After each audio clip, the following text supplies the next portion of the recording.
আসসালামু আলাইকুম ওয়া রাহমাতুল্লাহি ওয়া বারাকাতুহু। জিআর টিভির পক্ষ থেকে আপনাদেরকে স্বাগতম।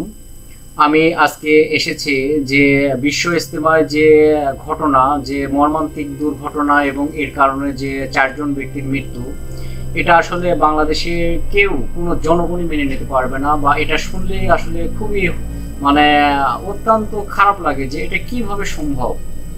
যে বিশ্ব ইজতেমা, এখানে পৃথিবীর বিভিন্ন রাষ্ট্র থেকে বাংলাদেশে কিন্তু এই ইজতেমার জন্য আসে, শুধু বাংলাদেশের জনগণের জন্য কিন্তু বিশ্ব ইজতেমা নয়।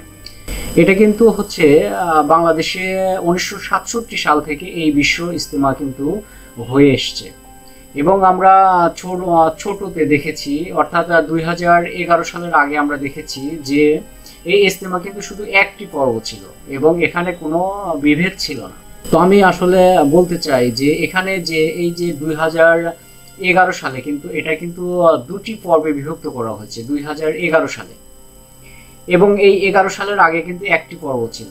এটা শুধু শুধু মানে বিভিন্ন মানে এই কোন্দলের কারণে, বিভিন্ন পন্থীর কারণে কিন্তু এটি একটি পর্ব থেকে দুটি পর্বে রূপান্তরিত করা হয়েছে। এখন বর্তমানে দুটি পর্ব। এরপরে দেখলাম মানে এই টাইমে আমরা দেখেছিলাম যে 2018 সালে একটা ঘটনা ঘটেছিল যে দুটি পক্ষের মধ্যে কিন্তু সংঘাত তৈরি হয়েছিল এবং সেখানেও কিন্তু 2 জন ব্যক্তি নিহত হয়েছিল এবং প্রায় শতাধিক ব্যক্তি আহত হয়েছিল। এই যে ইজতেমাকে ঘিরে কিন্তু এই যে এটা আসলে কিন্তু বাংলার কোনো জনগণই মেনে নিবে না, যে যেখানে আসলে আল্লাহকে রাজি খুশি করার জন্য এবং আল্লাহর সান্নিধ্য পাওয়ার জন্য যেখানে ইজতেমাতে যাওয়া হয়, সেখানে কেন এরকম সংঘর্ষ হবে এবং এই সংঘর্ষ কারা করছে, কি জন্য করছে? তারা কি আসলে আল্লাহর হুকুমের বাহিরে? আর যারা করছে তারা কি আসলে এটা ঠিক করছে? এটা আসলে কিভাবে আমরা মেনে নেব? দেখুন, 2018 সালেতে 2 জন মারা যায় এবং বর্তমানে যে 2024-এ এসে আমরা যে গন্ডগোল দেখলাম, যে ঘটনা দেখলাম, এখানে কিন্তু অনেকেই বলছে 3 জন, অনেকেই বলছে 4 জন ব্যক্তি নিহত হয়েছে।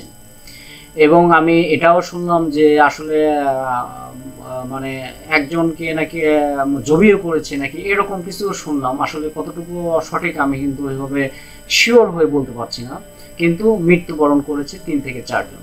তাহলে সেই ক্ষেত্রে এই যে হচ্ছে দুটি পর্ব, অর্থাৎ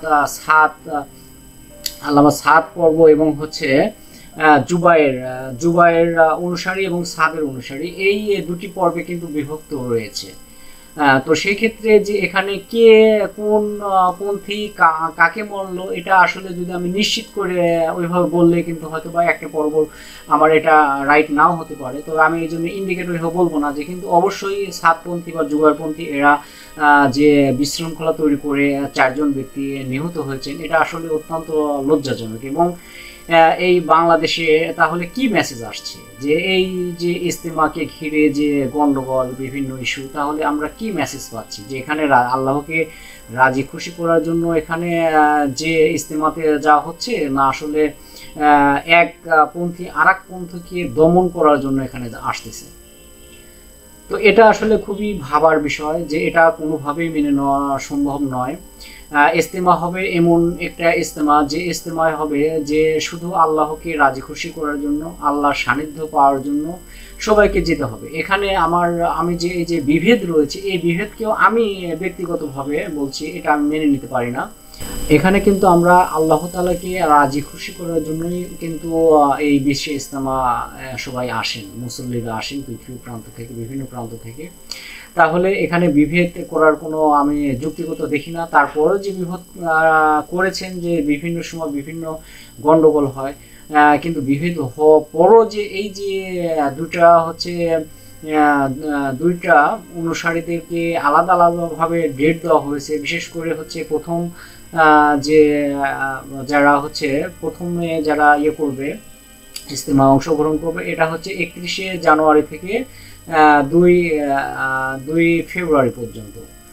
আর দ্বিতীয় পক্ষকে কিন্তু নির্ধারিত সময় দেওয়া হচ্ছে যে 7 থেকে 9 ফেব্রুয়ারি পর্যন্ত। তাহলে এখানে কিভাবে, যে তারা তো হচ্ছে সময় বিভেদ রয়েছে, তাদের আলাদা আলাদা সময় রয়েছে, তারপরও তারা দুই পক্ষ একই ভাবে এসে তারা এইভাবে যে আসলে বিশৃঙ্খলা করেছে এবং জনগণকে হত্যা করেছে, আমি মনে করি যে আসলে এদের উদ্দেশ্য আল্লাহকে সান্নিধ্য করার জন্য না, এদের উদ্দেশ্য ছিল অবশ্যই এক পক্ষ আর এক পক্ষকে প্রতিহত করার জন্য।